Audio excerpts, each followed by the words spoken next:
Hello बच्चों, आन 247 के ऑनलाइन प्लेटफॉर्म पे आपका बहुत बहुत स्वागत है। मेरे 9th क्लास के छोटे छोटे विद्यार्थी जो अभी अभी 8 को पास करके 9 में आए हैं, उनके लिए ये क्लास है। जैसा कि आपको हम लोग पदार्थ के बारे में बताए, है ना, कि पदार्थ छोटे छोटे कणों से मिलकर बने होते हैं, पदार्थ के कण गतिशील रहते हैं। ये सब बात आपको समझ में आया होगा और बिल्कुल आपको चिंता नहीं करना है।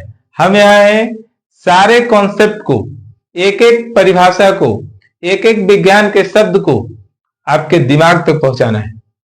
अंदर भी कर देना है, दिमाग बाहर नहीं रखना है। आप उसे स्टोर करके सिर्फ रखें और लगातार हम जब रिवीजन करवाएंगे तो स्टोर भी रहेगा, लगातार अपडेट भी रहेगा। आप लगातार सिर्फ डेली आपको 15 से 20 मिनट हमारे साथ जुड़ना है और साइंस को सीखना है।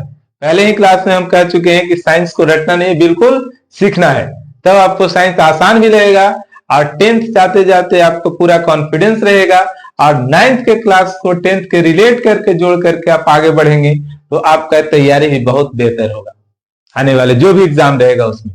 और 9th बिल्कुल आपका आधार है। तो पदार्थ के बारे में हम आपको पढ़ा चुके हैं, पूरा आपको समझ भी आया है। नहीं समझ में आता है आप नीचे लिखे कमेंट में कुछ भी सजेशन कि हाँ ये कॉन्सेप्ट नहीं पता चला, इसे दोबारा करवा जाए, हम आपके लिए दोबारा भी करवाएंगे। मेरा काम ही यही है। लेकिन आपका काम भी है कि क्लास को देखना, लाइक करना और लोगों तक शेयर करके पहुंचाना। आप भी अपना काम कीजिए, हम भी अपना काम करेंगे। तो चलिए, पदार्थ के बारे में हम बता चुके हैं। अब बताना था आपको कि भौतिक गुण के आधार पर पदार्थ को 3 भागों में बांटा गया है मुख्यतः, है ना। एक है आपका ठोस, एक है आपका फिर दूसरा द्रव और तीसरा आपका है गैस, है ना। इस बात को आप ध्यान रखेंगे कि पदार्थ के वो भौतिक संरचना, भौतिक गुण के आधार पे 3 भागों में। रासायनिक भी आपको पढ़ना है, नेक्स्ट क्लास में पढ़ना है, आपको नेक्स्ट चैप्टर में पढ़ना है कि जैसे भौतिक पे हो गया, रासायनिक पे भी बांटे हम लोग, है ना, कि तत्व हो गया, यौगिक हो गया, मिश्रण हो गया। तत्व को भी 3 भागों में बांट दिया, धातु, अधातु, उपधातु। मिश्रण को ही बांटा, समांग मिश्रण, विसमांग मिश्रण। यौगिक को भी आगे चल के हम लोग बांट देंगे, कार्बनिक और एक अकार्बनिक। तो वो रासायनिक गुण के आधार पे हो गया। और भौतिक गुण के आधार पे यानी रंग के आधार पे, बनावट के आधार पे, घनत्व के आधार पे इसे 3 भागों में बांटा गया है मुख्यतः। 2 और है, प्लाज्मा और बोर्ड आइंस्टाइन जो है सो कंडेंसेट, तो वो भी एक है, लेकिन मुख्यतः 3, ठोस, द्रव और गैस। कौन कौन? ठोस, द्रव और गैस। क्या है ये ठोस, द्रव, गैस? इसे आप जाने, आपके सब आसपास रहते हैं, ये तीनों पदार्थ आपके आसपास है। लेकिन आप अगर नहीं पहचानते हैं तो आज के क्लास के बाद आप पहचान लेंगे कि हाँ भैया तुम ठोस हो, तुम गैस हो, है ना, तुम में ये गुण है, तुम द्रव हो। देख के कैसे बता देते हैं हम लोग, ये रवि है, मोहन है, सोहन है, नाम से पहचान करके बता देते हैं ना, है ना। घर के सामान पहचान लेते हैं कि नहीं ये सब्जी है, ये चीनी है, ये नमक है। लेकिन अगर आप ठोस, द्रव, गैस का नहीं पहचान कर पाते हैं तो उसको आज बता देना है जाकर के क्लास के बाद। बात कर लो ठोस से कि तुम ठोस हो, तुम गैस हो और तुम द्रव हो, तुम्हारे अंदर ये गुण है ना। गैस अगर जिद करे कि नहीं हम तो ठोस हैं, बता नहीं तुम ठोस नहीं है, तुम तो उड़ जाते हैं हवा में, इसलिए तुम क्या है, गैस है। तो आज हम लोग बता देंगे, पहचान लेंगे, आज पहचान करना बिल्कुल हम आपको सिखा देंगे कि कौन ठोस है, कौन द्रव है और कौन गैस है। देखिए ठोस कैसे पहचानेंगे, तो कुछ शब्द आएगा, इस शब्द को हम आगे ही बताएंगे कि ठोस वैसा पदार्थ होता है जिसका आयतन और आकृति, आयतन और आकृति दोनों निश्चित होता है, दोनों निश्चित होता है ना। दोनों क्या होता है, निश्चित होता है। वैसा कोई भी पदार्थ जिसका आयतन और आकृति निश्चित होता है उसे हम लोग ठोस कहते हैं। अरे यहां शब्द आ गया आयतन, हर एक शब्द आया आकृति। आयतन मतलब पदार्थ जो स्थान घेरता है ना उसे आयतन कहते हैं। मार्कर ठोस है, इसे हम कहीं भी रखेंगे इतना ही जगह घेरेगा, चाहे जहां भी रख दें, यहाँ रख दें, डस्टर के ऊपर रख दें, बुक के ऊपर रख दें, बेंच के ऊपर रख दें, ये उतना ही स्थान घेरेगा। जैसे ईंट है ना, ईंट को कहीं भी रखें आप उतना ही स्थान घेरेगा, तो ये ठोस हो गया। आकृति मतलब ईंट जैसे, कैसे, घनाभ के जैसा। मार्कर है बेलन के जैसा, है ना, तो इसे आप जहां भी रखेंगे ईंट को तो वो घनाभ जैसा ही रहेगा। बेंच पे रख दें, दीवार पे रख दें, सड़क पे रख दें, हाथ पे रख लें, उसका आकार चेंज हो रहा है? नहीं। आकार मतलब आकृति मतलब आकार, तो उसका आकार नहीं बदलेगा। तो इस तरह के जो भी पदार्थ हैं जिसका आयतन और आकार निश्चित है, उसे कह देना है तुम क्या हो? ठोस हो। तो कौन कौन हो सकता है ठोस में? तो कलम भी कह सकते हैं आप, कलम भी ठोस है। ईंट भी कह सकते हैं ठोस है। पत्थर भी कह सकते हैं कि ठोस है ना। किताब है, किताब भी क्या है आपका? ठोस है। लकड़ी अगर है तो ये भी क्या है? ठोस है। इस तरह से बहुत सारे सामान है जिसको वो ठोस कर सकते हैं, जिसका आयतन और आकृति क्या होता है? निश्चित होता है। दूसरी बात, द्रव के करेंगे तो इसमें आयतन तो निश्चित होगा, आयतन निश्चित होता है, समझ गए ना। परंतु, लग गया शब्द यहां पे, परंतु आकार कहिए या आकृति निश्चित नहीं होता है ना, निश्चित नहीं होता है। इस बात को आपको ध्यान रखना है ना, कि द्रव ऐसा पदार्थ होगा जिसका आयतन तो निश्चित होगा, आयतन निश्चित होगा, लेकिन आकार निश्चित नहीं होगा। तो देखिए, आकार मतलब अगर आप द्रव वाले पदार्थ को जिस बर्तन में रखेंगे ना, उसी का आकार का हो जाएगा। यानी आकार वो स्थान के अनुसार क्या कर रहा है? बदल रहा है। अगर उसे आप इस तरह के कोई ग्लास में रखेंगे, है ना, गैस वाला हम नीचे आपको यहाँ पे दिखा देंगे, जगह कम लग रहा होगा तो, गैस तीसरा नंबर में, कि अगर आप इस तरह के बर्तन में उसे रखेंगे, है ना, तो इसी का आकार ले लेगा वो द्रव। और इसी को अगर ऐसा बर्तन में आप रखेंगे, शंकु के जैसा कोई बर्तन में, तो इसके आकार का हो जाएगा, है ना। इसे आप किसी तरह से कोई चौड़ा बर्तन इस तरह में रख देंगे अगर इस तरह से, तो इसके आकार का हो जाएगा। समझ रहे हैं आप मेरी बात? तो ये द्रव को जिस बर्तन में आप रखेंगे ना, उसी का आकार ले लेगा, लेकिन आयतन नहीं बदलेगा। जितना जगह यहां कवर कर रहा था, इसमें भी उतना ही जगह कवर करेगा, और इसमें भी उतना ही जगह कवर करेगा, अगर बराबर मात्रा में आप लिए हैं तब। 2 लीटर अगर इसमें रखे हैं, तो 2 लीटर जितना आयतन होता है, उतना ही 2 लीटर का आयतन इसमें हो। इसमें शंकु का आयतन निकालेंगे, इसमें बेलन का आयतन निकालेंगे, है ना, इसमें भी उस आयतन उतना ही होगा, है ना। अर्धगोला का निकाल लो आयतन, तो इसमें भी आयतन क्या होगा? उतना ही होगा। तो आयतन निश्चित होता है, लेकिन आकार निश्चित नहीं होता। उससे हम लोग क्या कहेंगे? द्रव। तो द्रव के रूप में क्या हो सकता है? जल हो सकता है, तेल हो सकता है, दूध हो सकता है, ये सारे के सारे क्या है? द्रव है। उम्मीद है आपको बात समझ में आई होगी। अब है एक गैस, है ना। कौन सा है? गैस। गैस क्या है? तो गैस में आपका आयतन और आकृति, आयतन और आकृति, आयतन और आकृति दोनों अनिश्चित होता है, यानी दोनों निश्चित नहीं होता है, अनिश्चित होता है।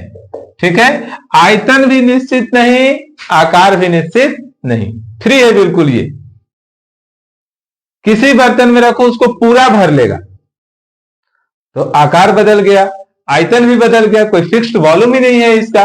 तो वैसा कोई पदार्थ जिसका आयतन और आकृति दोनों अनिश्चित होता है, उसे हम लोग कहते हैं गैस। वायु हो गया, O2 गैस हो गया, हाइड्रोजन गैस हो गया, एलपीजी जो हम लोग घरों में इस्तेमाल करते हैं खाना बनाने में, सारे के सारे गैस इस स्टेट में है। उम्मीद है आपको आज के बाद पहचान जाएंगे कि ठोस क्या होता है, द्रव क्या होता है, गैस क्या होता है।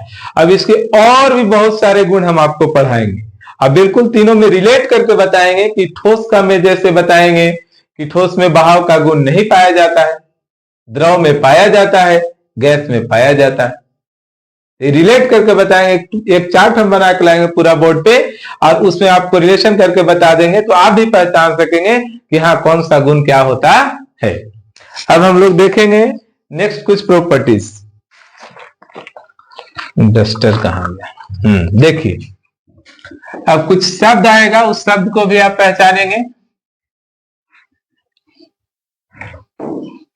आप इसे स्क्रीनशॉट ले सकते हैं, चाहे हम पढ़ाते हैं उसी समय आप लिख भी सकते हैं। देखिए, कुछ शब्द आएगा, जैसे एक शब्द आया आयतन, है ना, वॉल्यूम, ये आयतन। आयतन क्या होता है? तो पदार्थ के द्वारा, पदार्थ के द्वारा घेरे गए स्थान को, घेरे गए स्थान को आयतन कहते हैं। यानी जिस पदार्थ जो रखे हैं वो कुछ न कुछ स्थान कवर करेगा, हवा हो, जल हो, मार्कर हो, डस्टर हो, हम भी कुछ स्थान कवर कर रहे हैं, तो पदार्थ के द्वारा घेरे गए स्थान को हम लोग क्या कहेंगे, आयतन कहेंगे। पहली बात समझिएगा आप। कुछ और शब्द आएगा आपका, जैसे एक आएगा विसरण, है ना, विसरण। विसरण क्या होता है, तो एक पदार्थ को दूसरे पदार्थ में मिलना। बिल्कुल आपके भाषा में बता रहे हैं, एक पदार्थ को दूसरे पदार्थ में मिल जाना, है ना, एक पदार्थ को दूसरे पदार्थ में मिल जाना, ये जो उसके मिलने का काम है, इसी काम को कहते हैं हम लोग विसरण। अब आपको वहां पढ़ाएंगे हम, जब रिलेट करेंगे प्रॉपर्टीज को, कि ठोस में विसरण का गुण नहीं पाया जाता है। यानी ठोस ठोस मिलाएंगे तो वो पूरी तरह से मिलेगा नहीं। जैसे बालू में मिला दीजिए आप चीनी, पूरा तरह से नहीं मिलेगा, अलग अलग दिखेगा, तो इसलिए ठोस में विसरण का गुण नहीं पाया जाता। अब ये भी ठोस है, ऐसे हम दोनों को ले ली, दोनों अलग अलग दिख रहा है कि नहीं दिख रहा, ये नहीं मिल सकता है आपस में, है ना। नहीं मिलने का कारण हम लोग पढ़ेंगे अंतराणुक स्थान, आपको बताएंगे वहां पे कि अंतराणुक स्थान नहीं होने के कारण ठोस में इसमें विसरण का गुण नहीं पाया जाता है, जबकि द्रव और गैस में विसरण का गुण पाया जाता है। सुन करके भी आप याद रखेंगे कि ठोस में विसरण का गुण नहीं पाया जाता है, विसरण का गुण नहीं पाया जाता है, जबकि द्रव और गैस में विसरण का गुण पाया जाता है। एक जैसे बोले अगरबत्ती उसको नहीं जलाते हैं, उसका स्मेल वहां तक जाता है, फैल जाता है, तो वायु में क्या हुआ, मिल गया, तो वायु में जो मिला जा करके वो कहलाएगा विसरण। तो जब दो पदार्थ आपस में मिल जाते हैं उसे कहा जाता है विसरण। समझ गए। तो विसरण क्या है कि जब दो पदार्थ आपस में मिलेंगे, इस घटना को हम लोग कहते हैं विसरण।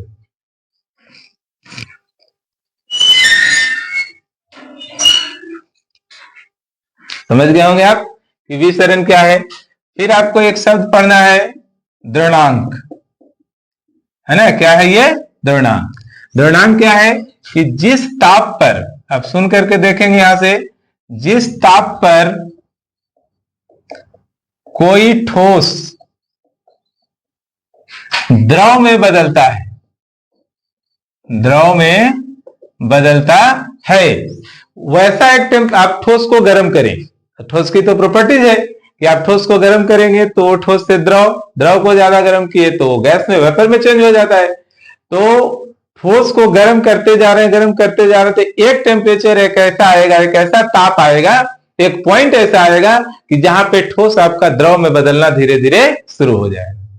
गुप्त उसमें आपको बताएंगे लैटेंट हीट क्या होता है, कि उसमें वो जब तक पूरा मेल्ट नहीं हो जाएगा तब तक उसका तापमान जो रहता है, टेम्परेचर कांस्टेंट रहता है, वो चेंज नहीं होता। तो जिस तापमान पे कोई ठोस द्रव में बदल जाए उसे हम लोग क्या कहते हैं, उस तापमान को द्रवणांक कहते हैं। और अलग अलग पदार्थ का द्रवणांक भी अलग अलग होता है। जैसे कैसे मान लो घर में घी वगैरह ठंडा में हम लोग रख देते हैं, है ना, तो वो सॉलिड फॉर्म में आ गया, जम गया ठोस में। अब उसे जब डालते हैं गर्म करने के लिए तो वो धीरे धीरे धीरे धीरे पिघलना शुरू हो जाता है। तो वो जो मेल्टिंग उसका जो स्टार्ट हुआ, मेल्ट होना, तो मेल्टिंग पॉइंट कौन कहलाएगा, कि जहां से वो मेल्टिंग स्टार्ट हुआ मेल्ट होना, वही उसका मेल्टिंग पॉइंट कहलाएगा। उसी को हम लोग क्या कहेंगे, द्रवणांक। जैसे लोहा के बारे में कहा जाता है कि 1535 डिग्री सेल्सियस इतना टेम्परेचर अगर आप लोहा को दे देंगे ना तो लोहा पिघलना शुरू हो जाएगा। तो लोहा का द्रवणांक कितना है, 1535 डिग्री सेल्सियस। उम्मीद है आपको बात समझ में आया होगा। नेक्स्ट है आपका क्वथनांक, है ना। द्रवणांक के बाद आपको जानना है क्वथनांक। थोड़ा बड़ा लिख देते हैं, लाइट है नहीं। क्वथनांक, ठीक है। क्वथनांक, क्वथनांक में आपको बताया जाएगा कि अब वो मेल्ट कर गया कोई चीज, चाहे पहले से कोई द्रव के रूप में है, आप उससे गर्म करते जा रहे हैं, तो एक तापमान ऐसा पहुंचेगा कि वो खौलना शुरू हो जाएगा, उबलना शुरू हो जाएगा, है ना, बॉइल करना शुरू हो जाएगा। तो जो उबलने लगेगा, खौलने लगेगा जिस तापमान पे, उसी घर में पानी गर्म करते देखते खौलने लगता है, कुछ देर बाद उबलने लगता है। तो जिस तापमान पे वो उबलना शुरू करता है उस तापमान को हम लोग कहते हैं क्वथनांक। उस वस्तु का, हर एक वस्तु का क्वथनांक अलग अलग है। जैसे दिया है कि लोहा का क्वथनांक जो होता है वो 2750 डिग्री सेल्सियस होता है ना। किसका? लोहे की बात करें, Fe। समझ गए? तो ये हो गया आपका क्वथनांक। फिर है संपीड्यता, है ना, संपीड्यता।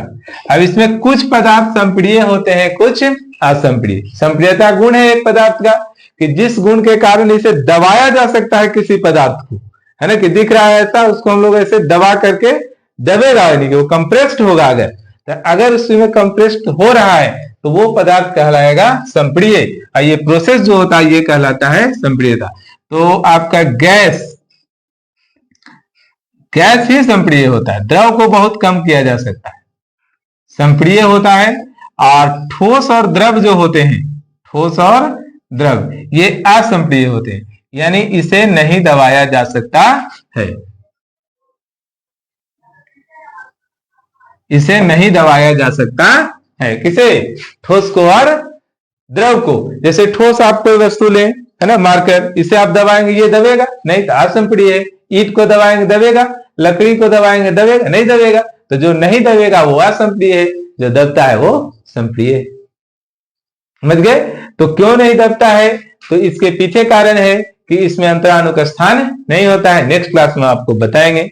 तो उम्मीद है इतना आपने सीखा होगा कि आयतन क्या है, विचलन क्या है, द्रव्यमान क्या है, क्वथनांक क्या है, संपीड्यता क्या है, ठोस द्रव क्या है, ठोस द्रव गैस क्या है, किस गुण के कारण उसे ठोस कहा गया, किस गुण के कारण उसे द्रव कहा गया, किस गुण के कारण उसे गैस कहा गया। उम्मीद है आप बहुत कुछ सीखे होंगे। और नेक्स्ट इसी तरह से नेक्स्ट क्लास आपका आएगा, उसमें और भी हम आपको बताएंगे। तो आप इसे लाइक शेयर सब्सक्राइब करें। बहुत बहुत धन्यवाद।